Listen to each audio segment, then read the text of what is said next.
This is the Beats and Balls Show. That guy Kenn. JR, the Beatmaker. Mr. Crisp.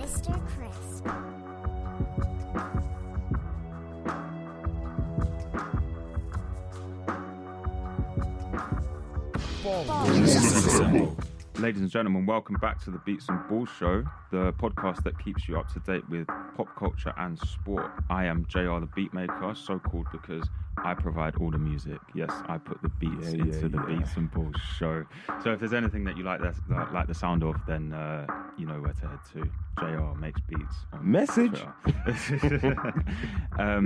First of all, thank you for joining us. If it's your first time with us, then where have you been? Because we've discussed some hot topics already so far.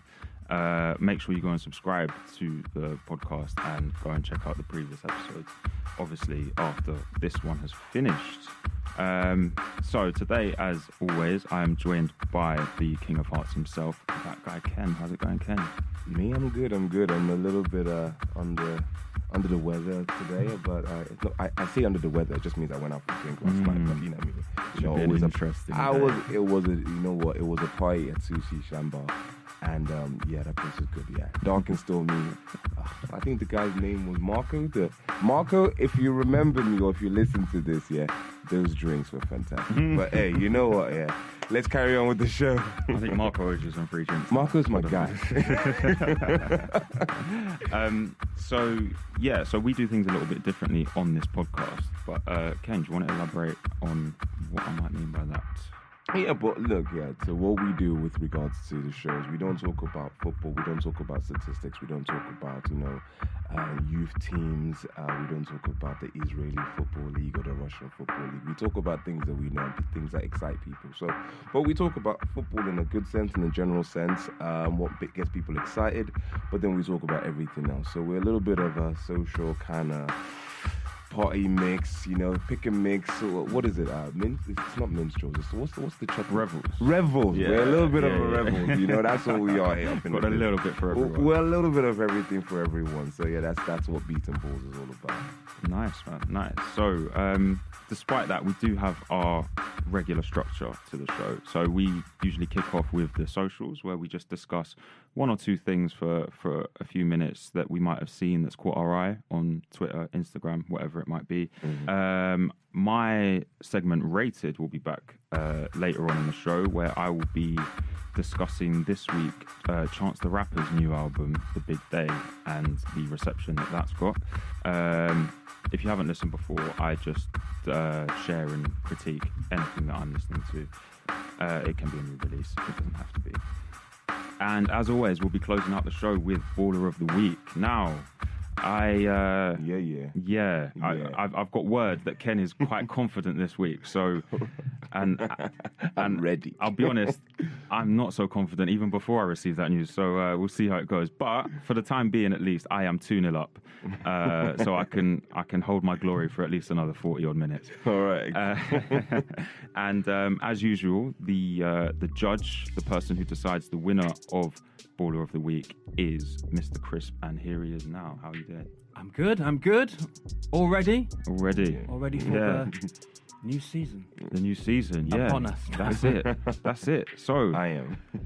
I think we all are, really. Well, I mean, I think me and Kenn are a bit more excited than we have been for a few years. We're Arsenal fans, so we're hoping for a big season this year. Glory. and for now. Well, we'll see. Let's talk again at Christmas, yeah? Right, so on that note, we're going to kick things off with A New Hope. This is our main topic for the show. I'll just do a little brief introduction to it before we get into the socials. So as the new season is about to begin, as football fans, we generally know that we put a lot of hope, a lot of love into our team, and it can bring us a lot of stress. So we've got a good 9 months of stressful times coming up, and we just wanted to share with you some of the times that we've maybe got a little bit overinvested in our clubs. And it happens to everyone. There's no shame. It's just the nature of football. We love, we lose, and we drink. Cry. We laugh, we cry, we... Cry, there's a lot of crying there. Crying in your pints. Too much. Too many tears in recent years. Before that, Ken. Yeah. Do you want to take us into the socials? What have you seen? Socials. You know what? This week has been an interesting one. Obviously, behind the week, there's been so many things going on, but it's mainly been about football. But the two things that I've kind of actually noticed this week, two things. First one, Love Island. Or should I say post Love Island tragedy? How are you coping? First of all, with are you getting withdrawal symptoms from Love Island? No, because I know you're a huge fan. I'm not a fan. I'm not a fan. First of all, they've announced there's going to be actually a winter Love Island, which is a bit of a cheat because how can you all live when you send people to an island in the Mediterranean? There's never winter, so you can't be saying that. But at least I think ITV realized there's money to be made, so that's one thing. So they're going to be having 2 seasons next year, which is kind of interesting. So it's just more tabloid stories. But in terms of post Love Island trash is the word I'm going to use. So the couple that won. I think that's. It was your girl Amber, wasn't Amber, it? Yeah. I don't know anything about Love Island, but just give me a minute. Right. Okay, Amber, if you hear this, Deep breathing. They'll be broke up in a few weeks, mate. I'm sure the window will be open. I'm gonna send you my number. Hook me up on Instagram. that.guy.ken. Anyway, yeah. So but yeah. So post Love Island. So the couple that won are not actually officially a couple. Yeah, they don't even I don't think that's actually when you say break up, they'd have to be together in the first place for them to actually break up, and I don't think that's gonna happen. So that's A. So how they won Love Island and not a couple, that's interesting. Then the other couple that actually everyone's saying kind of should have won, Molly May and Tommy Fury, or Oh yeah, we were talking about Tommy Fury, weren't we? Tommy Fury, his brother. Obviously, everyone's talking about his older brother about to get a world title shot. The older brother is Tyson Fury, yeah, he's old, yeah, exactly. So that couple, they're all over the gap. So there's Moira who got a This Morning show. There's a few others, and there was the worst thing is Curtis he was paid to actually break up with people online. So basically, on the show, Curtis is the guy who broke up with Amy. Sorry, the fact that I'm actually even know these people. So when I say Ken is a fan, I'm not a fan. Why I no. It was funny because Curtis, there was one. You're going no. No, because it was so funny. So Curtis broke up with Amy, but it's the way he did it. He couldn't actually just say I broke up. He's like he had to do this kind of very kind of cold, mean, no, we're breaking up kind of thing. No, and then Amy kept on giving him an opportunity to get back into the relationship, but he kind of had to say no, it's great. I do understand, but I'm just letting you know, no, it's over, kind of thing. So he was harsh, but he was nicely harsh. Okay. Now they've got him to do that. I can't remember what radio station was, a television station, but they've actually had people call him in so he could actually publicly break up with people. Can you imagine? On their behalf? He breaks couples up? I don't know whether it was breaking up, but all I saw was that he's now doing this thing where he's actually allowed to break up or actually have a conversation with and break. But anyway, he's making money from the fact that he could do that. The other one is Michael. So Michael now was on the show, broke up with Amber. Obviously, that whole hurt her deeply. Got it with the new girl, Joanna. Then Joanna left. Michael tried to get back with Amber. She's like, no, your d. Anyway. And then he now goes back out into the real world and gets back with the same chick. Even though on national TV, he's literally 2 days, not even 2 days, 2 hours after she left, he tried to get back with the first girl. But she said no, he's gone back out into the world, and he's got back with the chick. I was like, how does this make sense? How does that make sense? No, there's nothing there that makes any sense. But look, at the end of the day, they're all trying to make money. They've all got contracts. That's why they all went in there. They all went in there. Apparently, more than half of the applicants weren't applicants. Or of course, like yeah. They were like scouted from modeling agencies. Yeah. Directly into this.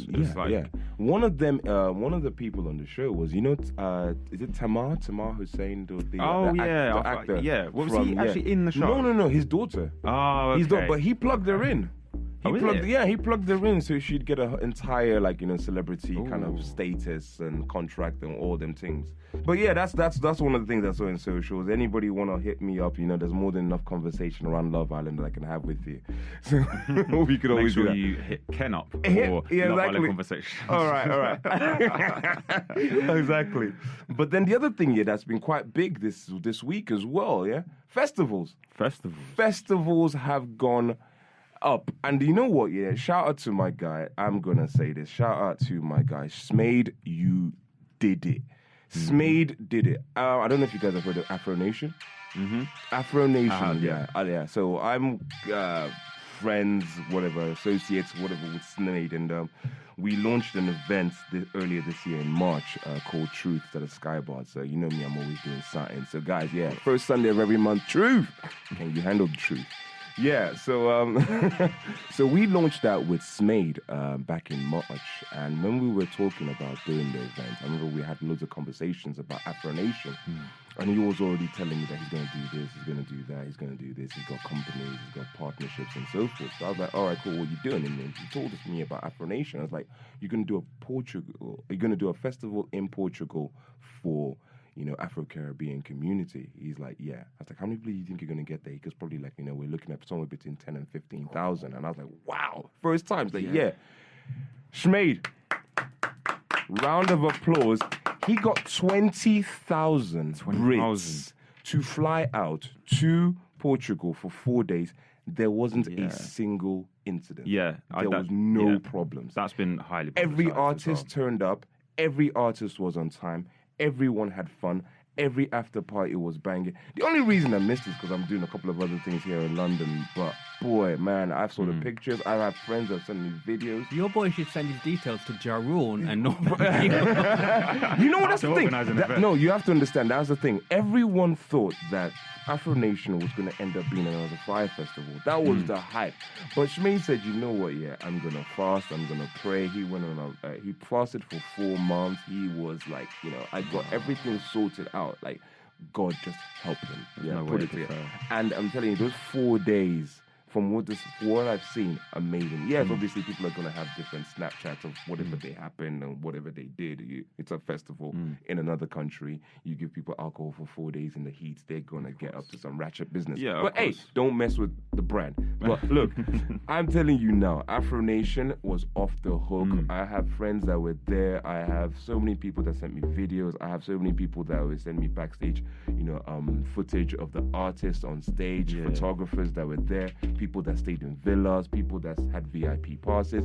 It was epic. Yeah. Now he's got another one coming up in Ghana later this year, around about Christmas time. I think it's between Christmas and... So guys, if you haven't got a ticket yet for Afro Nation Ghana, go and get one. Go grab your ticket. Yeah, go and grab a ticket. Next year, I think they say he's potentially moving it to another European location. But then I've also heard... I'm going to have a chat with him, but I think I also heard that he might be potentially moving it to Miami. So he's doing an Afro Nation Miami because he's trying to take the Afro Nation brand, the movement, how big Afrobeats is right now. Take it to the US. Why not? You might as well. Might as well. You know what? If he does that, I'll be like, you know what? He gets even more round of applause. But yeah, look, Smade, I'm a holler at you. We'll talk, and let's do something, bro. He's already blown. You don't need me, but anyway, I'm gonna try to get my foot in that door, and Yeah, man, you gotta do it. Of course, yeah. Bring him on the show. But yeah, one day. so that's you guys have heard of Afro Nation, but obviously there was loads of other things going on. There's Ibiza Meltdown. There's Hideout Festival. There's festivals in Croatia, all across Europe. So festivals, and I'm seeing some really, really, really epic stories. There's some very interesting videos of Ibiza Meltdown. How I'm not gonna say no names, but you know who you are. Your bummers are out on so that's what's going on in my socials. Sick, man. So there's a show on YouTube called Gasworks, presented by two men, Poet and Alhan, and it was actually Mr. Chris that got me into it a while back. But recently, I think it was their most recent episode, it went viral on Twitter because they had a guy on it who goes by the name African Child, AC. Okay. And the reason he was on it, like you could tell from like minute one that they just did not want him there. Or Poet didn't want him there at least. Because all he's done, he's supposedly an artist, a rapper, a singer, whatever. All he really does is start beef with people, but like deep.